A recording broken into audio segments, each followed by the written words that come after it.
Hi everyone, Eli here, and I'm going to do a short series of videos demonstrating and explaining the Dwarven Forge Royal Stronghold, and that is kind of the flagship piece from the Dwarven Forge Castle Kickstarter. It's the biggest of the pre-configured sets, which allow you to build an entire castle with all the bells and whistles just out of one set. And so Stefan has already covered the structure in detail and just kind of a big video explaining it all. So what I'm going to do is a series of short videos just delving into some of the details. And the first thing I'm going to start with is just talking about some of the special pieces that you'll find in your boxes. There's 2 full boxes of pieces for the set. And so without further ado, we'll just jump in and look at a few of these things. First one I just want to point out is the thank you letter. This is actually the most important thing. We really appreciate Dwarven Forge's backers supporting us and allowing our company to keep making the coolest miniature terrain in the world. So thank you very much for your support. Okay, second thing you'll find is this bag, which has the usual handy Dwarven Forge tote bag. In this case it's in royal purple. And then there's some sheets of decals which are great for customizing the various flags and banners that come with the set. And finally you'll find a few of these little tools. What are these things? Well, any first level thief will tell you can pick a lock with it very handily. But the other thing you can do with this is it's a tool for removing castle walls. And pretty much the basic structure of your castle is a wall spacer, a wall skin with magnets. This has metal, this has magnets. That locks together. And the platform fits on top of the wall, and that's what supports your battlements or your crenellations. And then your interior wall face to be another one of these. So there you are. If you can imagine, you have a big long wall like this. Say you want to get inside, you have some characters that are in there up to something. That lets you pop that off very easily, a little easier than getting your fingernails in there. So that's all that is, just a little extra for that purpose. Okay, next thing, I'm going to talk real quickly about these wall pieces, just to cover the basics of the system. The walls consist of, the main castle walls consist of spacer pieces like this, and they have hidden metal plates in both sides. And that adds a little weight, so they're a little sturdier, and it also allows you to magnetize things to them. So the typical piece that you'll attach to it is this wall skin, which has magnets, and that locks on there nicely like that. Allows you to very easily put these together, take them apart. The other thing you might attach to that is these spacer cubes. Now these are really handy pieces of just large elevation material you can use anywhere in a dungeon you want to create a higher level or a big blockage in a passageway, what have you. But these also are important components for the wider walls in the double wall set, and in this case they'll help you build the keep within the stronghold. So what is this? It's a nice 2x2x2 cube. It's got metal embedded hidden in 3 sides, and the 4th side has a magnet. And if you can zoom in here a little bit on this guy, you can see this particular side has a larger stone in the center. So you just need to look for the larger stone. That's where your magnet is. And that's helpful because when you're putting these, attaching these to, say, a spacer block, it's useful to know where your magnet is. You don't want to have the magnets pushing against each other because they might repel. They can attach in any other way, but not there. So there's your magnet. And occasionally, this is an inside corner piece. This also has magnet on one side and metal on another. So again, you can attach these guys or attach the metal to the magnet. Whoops, metal to the magnet.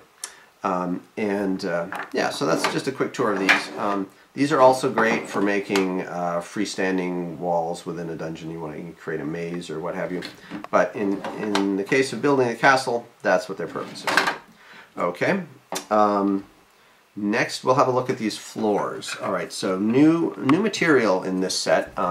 The original Dwarven Forge items were all made out of what we called Dwarvenite, which is this super indestructible, nice heavy material.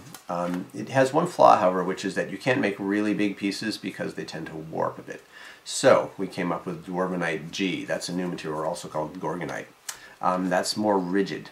A little more lightweight also, so you don't throw your back out picking up a whole box full of these. And these, I'm particularly excited about these big 8x8 floors, and there are also these 4x4 floor units. So these have several virtues, and one of the special features we built in is these peg holes in the bottom. What those do for you is they allow you to add city builder posts, and all of the system is designed to work very nicely with your city builder pieces. Anyone who's supported the city builder system in the last year in Dwarven Forge's Kickstarter, you'll have a bunch of these guys, and these are standard city builder posts with a peg, and that fits into this standard hole here. So what this allows you to do is very quickly create nice large areas of elevation. So say you want a raised building in your city, or a raised keep in your castle, or you want you know, a higher level section in your dungeon. Creates a nice 2-inch rise, just boom, that fast. The other thing you can do with that, you get some double posts. We have double holes that you can put those into, and then say grab a couple of your city builder plain stone walls, you can insert those right in, and you can very quickly create a solid elevation. Of course, you can also put door or window walls and have an underground hidden structure under the surface. The gatehouse. The gatehouse consists of an inner section with operable double doors, an outer section which has a drawbridge that goes with it that I'll explain in a moment, a floor which has this great giant trapdoor, and some little LED lanterns that go onto it. And then there's also a roof panel that goes on here. That's pretty self-explanatory. And you can build up on top of this with standard city builder sections, 4x4. You can go right up in an infinite square tower. So what do you need to know about this? Couple quick details. First of all, you'll notice there are these peg holes on the bottom. The outer corners and the upper corners on the inside wall. What are those for? They're an optional connection system. So what they let you do is add pegs if you want to lock this into the base, and that's often a good idea just to keep it all together when you're building the gatehouse. But they're also removable, so that if you want to use this as a grand entrance on a cathedral in a city structure, or put it somewhere else and you don't want pegs on the bottom, well, you've got them up. So let's put some pegs in though. Alright, so we can just pop these in here. That's one set. A few more, you'll find a bag of them in your box. Pop those in here. And then these upper ones help lock the top part together. And that's all there is to it. Now your base, this trapdoor floor, has peg holes in the corner, just like any other city builder style piece. So it's just a question of connecting the top. Let's pop those pegs together and then fit those right into these corners like so. And pretty much that's all there is to it. Now you have a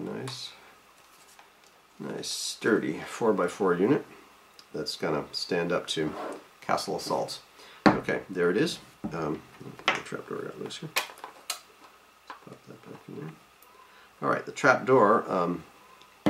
While I'm talking about it, you may notice this little latch here. What that lets you do is suddenly drop out the trapdoor, so that the enemies who have just made it through your first line of defenses fall through the floor.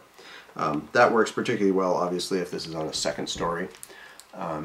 Probably wouldn't use it that often with the standard gatehouse configuration, but we just wanted to add that as a special feature, because you can use that floor anywhere in your city builder as well. So you might put it on the 4th floor of a tower somewhere. You want a giant trapdoor. Anywhere else it's perfectly useful, or it can just be an ordinary wooden floor. Extra modularity, extra options. Okay, what else can you do with this?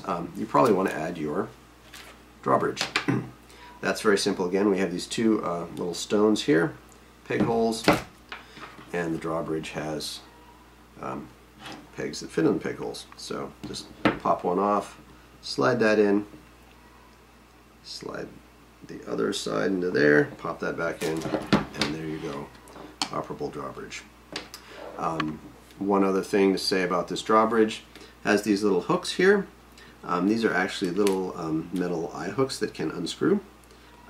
So basically that allows you to either remove them.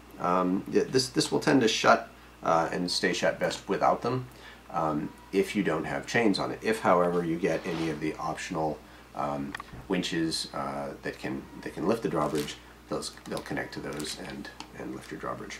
So you can take them or leave them.